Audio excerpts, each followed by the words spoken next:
On today's Locked On Thunder podcast, the Oklahoma City Thunder have plenty of lineups that they can use to create an advantage. Their depth is unmatched. Chet Holmgren is returning to form, and as he put it, getting his swagger back, and the Thunder dominate the Utah Jazz.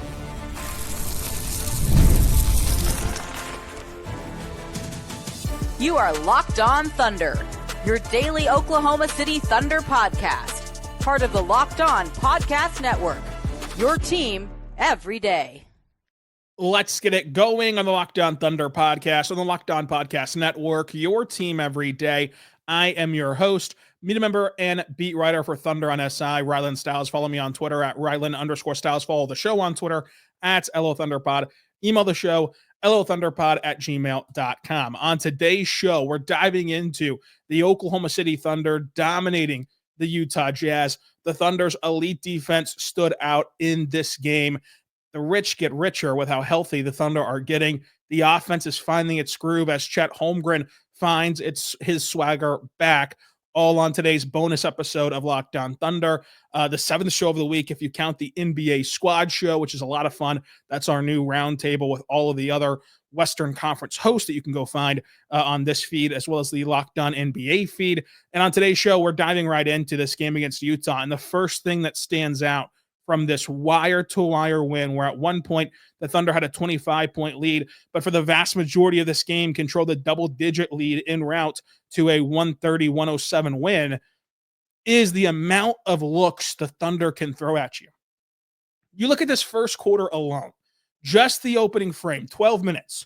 The Thunder went double big. They went Chet Holmgren as the only big, the elite rim protector that he is, and then small. And not just going small to be cute, but going small to dominate with Caruso and Kenrich as your front court. Two of the best players in this league at defending up and defending bigger sized players than them. You had SGA put out a dominant defensive game. When you look at this in its totality, of course, that third quarter was a forgettable frame for both parties on the defensive end. But when you look at what the Thunder can do, I would say look no further than that first quarter when both teams are wrestling for control, when both teams are trying to get comfortable and get into a groove. What the Thunder did to hold Utah to 22 points and to hold Utah to just porous shooting from all around. Like the Jazz had 22 points on 33% from the floor, 27% from three, and 3 for 5 at the free throw line. I just think that is all attributed to the Thunder not letting you get comfortable. And all of these lineups had these different wrinkles that it was almost impossible for Utah to get going. And it was almost impossible for Utah to find its footing. And if you can't find your footing early, that's extremely bad news, because while the Jazz did have a good third quarter offensively and did finally come around on that end of scoring the basketball, listen, whenever you do that in the third quarter against this Thunder team, you're playing catch up. That's very draining, and it's very difficult to get over the hump and complete a comeback against a team this talented and a team this deep. So the first quarter, that statement quarter, the Thunder showed you just how good they can be. And while you have to take into account they played the Jazz, right? This is one of the worst teams in the NBA, one of the poorest roster constructions, stripping away the wins and loss total, one of the poorest roster constructions, and one of the worst matchups for the Thunder because of the Thunder's ability to generate turnovers, to not have a single guard that you trust to take care of the ball, to make quality reads, and to not put it in harm's way. All that is working against Utah. So it's no surprise that the Jazz struggled. But it's what the Thunder did to force that struggle that you can take and extrapolate into games against higher quality opponents. And this was our first look at it of a team that's this deep. And you can look at halftime as well, where what was normal about the Thunder at half was that they played 10 guys. What was abnormal at the half was that the Thunder played 10 guys. And at halftime, I wouldn't blame you if you were sitting there saying X player deserves more minutes, because he probably did, right? You could make the case for all 10 of those guys needing to play more minutes in that first half because they all were just clicking on both sides of the floor. And that's a luxury that no other team has. That's a benefit no other team can conjure up. And the rich get richer. As this was already a team that you had to appreciate its depth. But now when they're fully healthy, it's not just depth for the sake of it, right? It's not just break glass in case of emergency. Hey, this guy can fill in admirably enough to get you through an injury struggle. It's functional depth where even in high intense games, all these 10 guys will be useful. And if you think about it, if no other team can do that, if no other team can go that deep into their bench, you would imagine that's going to lead to a more stamina and more energized roster than its counterparts. And this has trickle down effects. Even if the Thunder get to a point, which they could, like if this team goes on a deep playoff run and they reach the finals of their conference or they reach the NBA finals, yes, at that time you might say, all right, they should tighten this up a little bit to like an 8-man rotation. Well, if they're only just then going to 8 and the other teams that they're playing have already only been playing 8, the taxing on your body, the taxing on your gas tank and the mileage on your car to get to that point is vastly different. And so like that is a massive luxury as much as we want to discount depth in the current NBA and just look at things to a playoff lens. It matters the mileage that you put on your car from now into the postseason, and then from the start of the postseason until the biggest games and until the finals, right? So the Thunder are going to be able to manage that really well, and they're in a position to manage that better than most teams are, frankly. So I thought that the first look at a fully healthy team was awesome. The only player missing was AJ Mitchell because Topic is already out for the year. He's been out for the year since draft day. So the only player who realistically could have played without injury would be AJ Mitchell. And with AJ, listen, you know that this podcast has beaten the drum for this rookie, and he is a rookie who has been able to make an impact from the word go on this roster, who has been a steady hand and one of their best table setters for their secondary units. I will say, he's fighting an uphill battle to get back into form for the playoffs because that 10 to 12 week window, even if he returns on the front end of that, it's the end of March whenever he comes back. And so he's going to have to work his way back into where he was.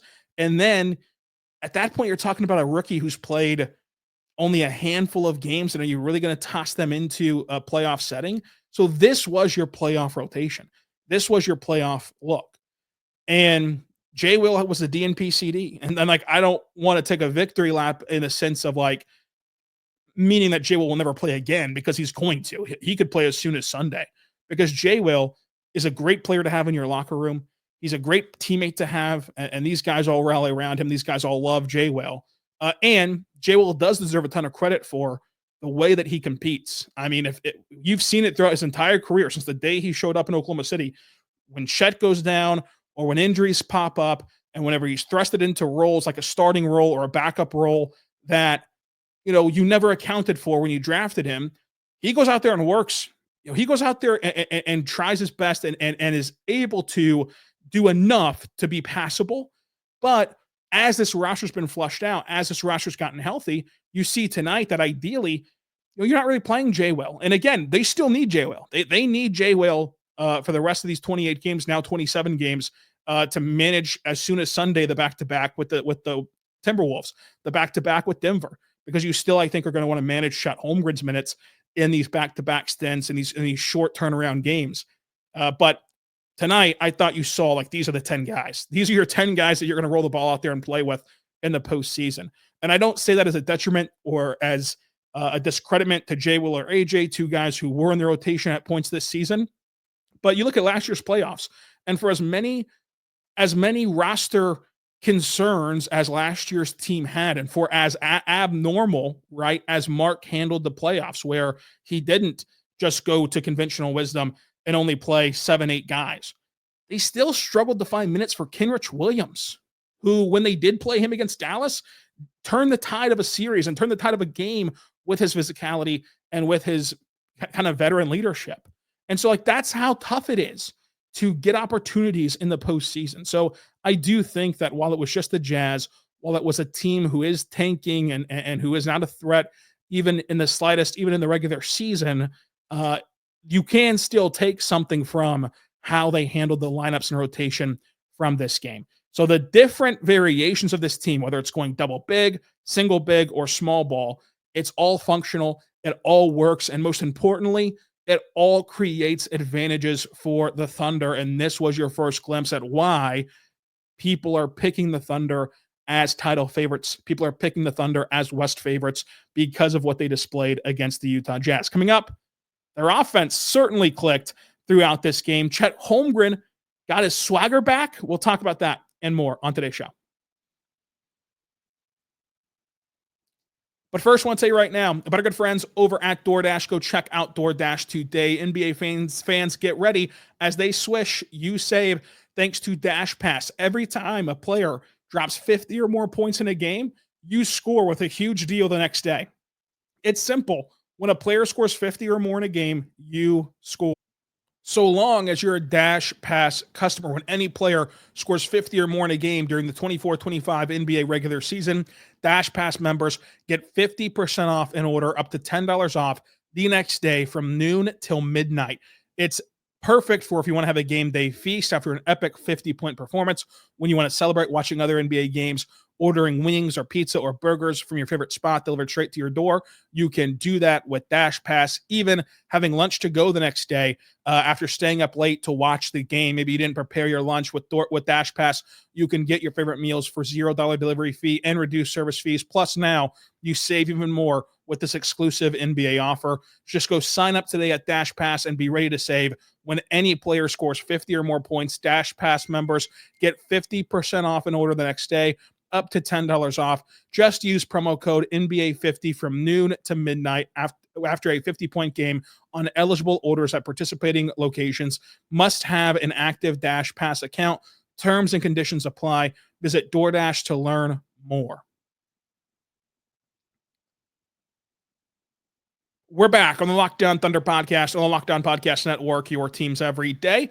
We're talking Oklahoma City Thunder beating the Utah Jazz in a game that afterward, Chet Holmgren got the, notice from Nick Gallo to be on the post-game show and be in the group interview. And after quaffing Gallo's hair, he mentioned that he feels like he's getting his swagger back. And this was a game in which the double big lineups looked the best that they've looked to date. And this is still a process. They're still going to have to work things out. But the spacing and the positioning of these guys was able to make a more free-flowing offense, even with them on the floor, to help out their teammates and help out each other and play off of one another really well on both ends, but especially offensively.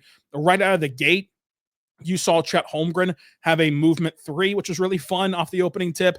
He ends with 20 points, 7 boards, 1 assist, 3 blocks, 46% shooting from the floor in 27 minutes, a plus 17 action from him. Hartenstein had 8 points, 13 boards, and 4 assists with a block in hand. He only shot 40% from the floor in 25 minutes, but was a plus 10 as well. The double big stuff was working. I think it's true. Like, this was the best Chet Holmgren has looked. I imagine we're going to say that every single game from here on. I mean, it was always unfair to overly judge Chet on his first 3 games back from a hip fracture. Defensively, though, to his credit, he's looked stellar since that first Raptors game. He's looked stellar. In this game, he looked even better. And then offensively, this game, it came around for him not only in the box score, not only in the 2 putback dunks and the 20 points, but just, again, the positions that he was put into on the floor. You go back and watch some of those first 3 games versus this game.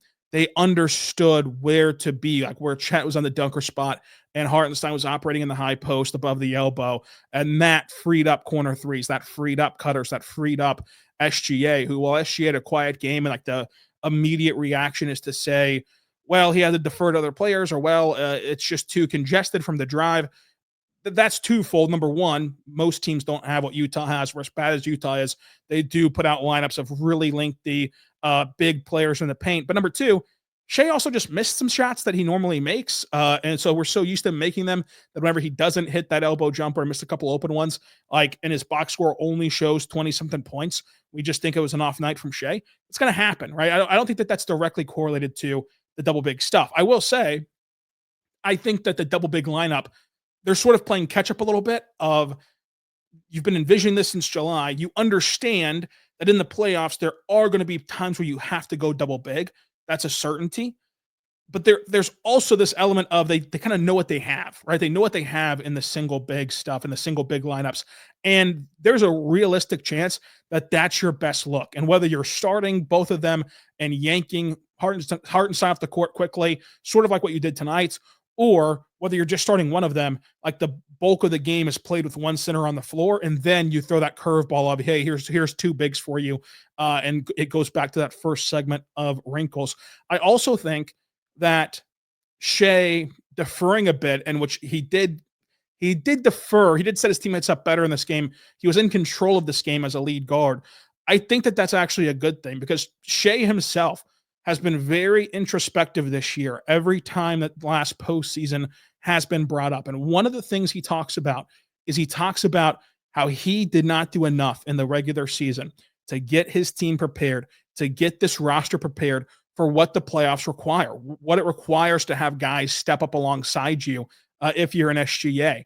And in this game, he put guys in great positions. And it shows in the assist totals where, Shai had 8 himself, but up and down this roster, that ball movement was killer. 38 assists for the team on 46 made shots. And it was Shai with 8 assists. It was Caruso off the bench with 6. Wiggins and Wallace both had 5 each off the bench. A couple went to Isaiah Joe. One went to Oos and Dylan after garbage time. But like you look at the bulk of these assists, it's 8 from Shai, it's 4 from Hartenstein, 4 from Dub, and the ball movement was just really crisp. They were hitting their shots. It all looked really good. And so while it wasn't some 38-point game, it also didn't need to be. This was a game in where you can just let your teammates do some work and do some of that lifting and makes them better. We talk a lot about what Mark's going to have to do with Nick Crane yesterday in juggling lineups and experimenting and finding the lineups that work. Shai's talked about how he's got to, he didn't use the word experiment, but again, set players up better and prepare players better for what is required come playoff time. And I thought you saw a bit of that in this game from him. I thought J-Dub was excellent tonight. He ends up with 18 points on 43% shooting. He went 4 for 7 from 3, though. And the 43% from the floor could look better with a couple better bounces, but 4 for 7 from 3, that'll play every single day. He had 9 rebounds, 4 assists, 2 steals, and a block, a plus 13 from him. Lou didn't have it from 3, 0 for 4, which really tanks his overall box score, but he was still a defensive menace. And then I thought this was Caruso's best game as a member of the Thunder, not because of the stats. He's obviously scored double figures and he's had better stats, but because of the functionality of what Caruso brings you. 8 points, 6 assists, 3 boards, a couple steals.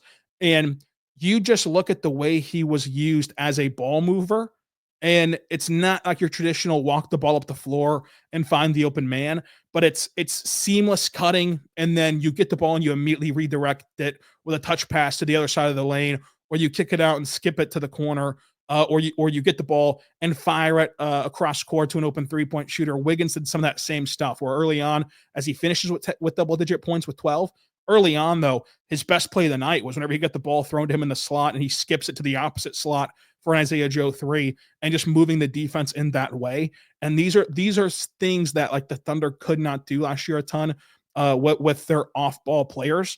And you saw it from Caruso, you saw it from Cason, who we're going to talk about coming up. And then Kenrich came in, and he had one of the loudest 9-minute stretches you can have. And ultimately, he played 9:48, so they'll count that as 10 minutes. But Kenrich off the bench, beautiful small ball defense, 6 points. He went 2 for 3 from 3. You look at his 3-point shooting from this year and last year, it's identical. And he's just continuing to find his stroke from 3. And to Kenrich's credit, he's continuing to deliver when the opportunity presents itself, because for as great as the box score looks for Kenrich from 3, obviously it's not some heavy dose 7 attempts a game. So defenses are going to continue as they have all season long. This was not unique to the Jazz. Defenses are going to continue to not guard Kenrich from three, just as they haven't guarded J. Will from three, despite J. Will's past history as a three-point shooter, because this team is too talented. Like if you freaked out about every single guy on this team who shot good percentages on low volume, you would just be playing straight up man to man. It'd be like upwards basketball where you're defending your wristband color and you're not moving an inch. So you're going to have to pick your poison of who to leave open. And it's going to come down to these guys delivering and these guys hitting open shots. And Kenrich has been chief among them in that category of making you pay. And it's not an indictment on Kenrich. It's not oh my gosh, how did Will Hardy not read the scouting report? Will Hardy's one of the best coaches in the league. It's just that you have to leave somebody open. And if you're going to take your pick between Kenrich and other players, no offense to Kenrich, you're going to pick Kenrich. And to Kenrich's credit, he's going to make you pay for doing that. And so that's just another element of how talented this team is. Coming up, let's talk Joe. Let's talk Cason. Let's talk the Jazz. All coming up. But first, I want to say right now, but our good friends over at FanDuel, go check out FanDuel today because FanDuel is awesome. When the game tips off, the NBA action is just getting started. There's no better place to bet on FanDuel than FanDuel.com with America's #1 sports book. With FanDuel, you can get your bets throughout the game. So even if you miss opening tip and you want to bet on a fourth quarter comeback, you can stay in the action. If you're looking for bigger payouts, you can combine these bets into the same game parlay. FanDuel is a very fun betting feature to make sure with the live bets that you stay engaged in every single moment of a game, no matter what's happening on the court. Right now, new FanDuel customers can get $150 in bonus bets if your first $5 bet wins just by visiting FanDuel.com to join today. That's FanDuel.com for your shot at $150 in bonus bets if your first $5 bet hits. You can also bet on the awards at FanDuel, where SGA is the MVP favorite. The Thunder have 3 of the top 6 Defensive Player of the Year odds at FanDuel.com.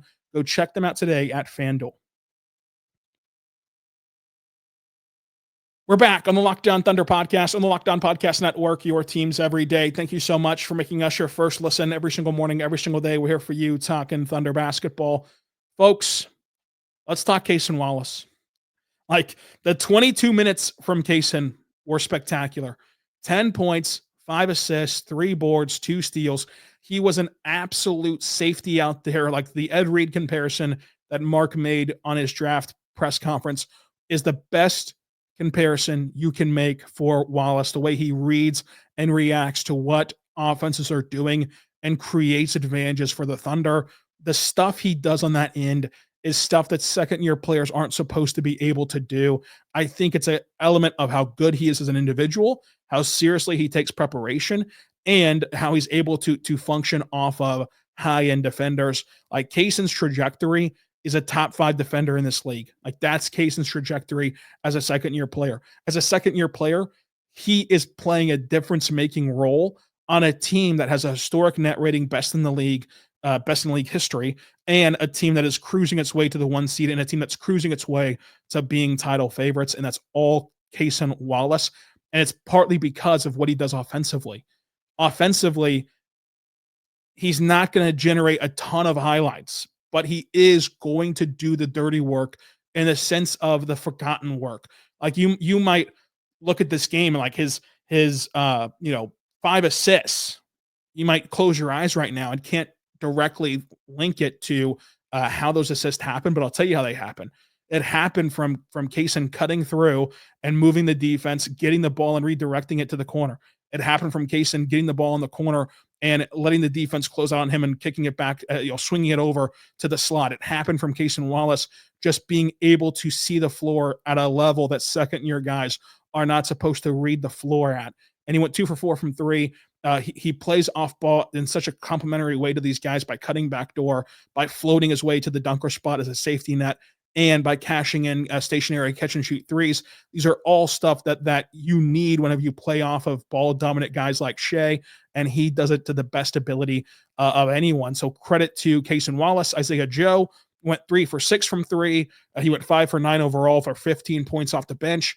He went for 5 assists. 5 rebounds, 2 assists for him. And Isaiah Joe is, I think, that turning the corner since the turn of the new year. You can see the stats of how great he's shooting and how much he is falling into this new role as a movement shooter, peeling off screens instead of just having a standalone catch and shoot opportunity. That stuff will play come playoff time. And again, I want to close this the way we opened it with the Utah Jazz not being a good ball club. So I can already hear you typing away comments with every meeting every single praise of this Thunder team with, well, it was the Jazz. That is true. The Jazz are pretty bad. The Jazz are not very functional. Like on the if you just want to look at what functional means, watch this Thunder team and this Jazz team play each other, because the Jazz have players like Lauri Markkanen, John Collins, Walker Kessler, and they cannot maximize any of them, even in the midst of a John Collins 26-point night. Like, it was all stemming from broken opportunities where they don't have a lead guard to set up Lauri Markkanen. He looks like a shell of himself from his All-Star year a couple of years ago, because these lead guards cannot complement these bigs. They have too many bigs, and they all are awkward, and they all don't play a style conducive to one another. They just do not have any sort of realistic chance, honestly, to make this work, at least not this season. But it was cool to see J-Dub and Cody Williams play one another. Cody Williams having a forgettable rookie season. And I think part of Cody Williams' struggle, honestly, stems from not having somebody to maximize him, because Cody Williams, whether you agree with the philosophy of taking a guy like this top 10, we can go back and forth, but Cody Williams is not going to be a player who creates his own shot. He's going to be a player who plays a style where he is just bending a defense with his athleticism, with his cutting, with his rim finishing. And those are all things you can't do unless somebody else helps you do them. And nobody's helping Cody Williams right now at the NBA level. He has a lot to work on individually, but that's part of the issue. It's kind of like Alex Sarr in Washington, where like Alex Sarr has had a really good rookie season. I think Alex Sarr can be even better just by simply getting him a lead guard to set the table. And it's like the other side of the coin with Derek Lively. Like, I think that Derek Lively is a really good player individually. I do think that now he takes a step backward whenever you don't have Luka Doncic spoon feeding you buckets. And that's why he was so good as a rookie, where he was being spoon fed by Luka Doncic. And so, like, sometimes these players are at the mercy of what these rosters look like. And I think that Cody Williams is one of those guys. Now, should you take a guy like that in the top 10? Whatever. We can debate that all year long, as he was the, 10th pick or 11th pick to 10th pick to the Utah Jazz. But it was cool to see the two brothers play and to see their parents at the game. That has to be an awesome moment for that family. Shout out to J-Dub's dad, by the way. I wish I could grow a beard like J-Dub's dad has. I can't grow a beard, period. But if I could, it would not look as immaculate as J-Dub's dad and his beard. Overall, though, it came out to roost. It came home to roost, whatever the saying is, for the Thunder and their rotations. For as much as you want to complain about Dillon Jones minutes, and you want to complain about Ousmane Dieng minutes, and you want to complain about J. Will minutes, it was partly due to necessity that those guys are going to play. And those guys are going to play again. But when they had everyone on their roster available, they didn't get any action till the very end. And that's just what it is. That's just how talented this team is. Now, again, Sunday, we'll see if it changes, because they have a Sunday, Monday back-to-back. And so you'd imagine that Chet will rest one of those two nights. You would imagine that maybe other players are out one of those two nights. And then these guys need to be ready for when their number is called. So it's not over with the J. Will and Dillon and Ousmane minutes. But for right now, like, you're seeing what it can look like whenever everybody's available. The Thunder win 130 to 107. They only lose the rebounding battle by one, despite the bigs from Utah, 55 to 54. But they made the Jazz turn the ball over 19 times. 19 times. The Thunder shot 47, 44, 95. Jazz shot 45, 36, 55. The Thunder were able to dominate second chance points 23 to 12, despite the Jazz bigs. They had 21 fast break points for OKC, 17 for Utah, and 46 points in the paint for OKC, 44 for Utah. It was a wire-to-wire win again for the Thunder. Let me know what you think about it down below in the comments on YouTube. Leave a review on Apple, Spotify, every other podcasting platform there is out there. Like and subscribe. And until next time, as we recap the Timberwolves game, be good and be good to one another.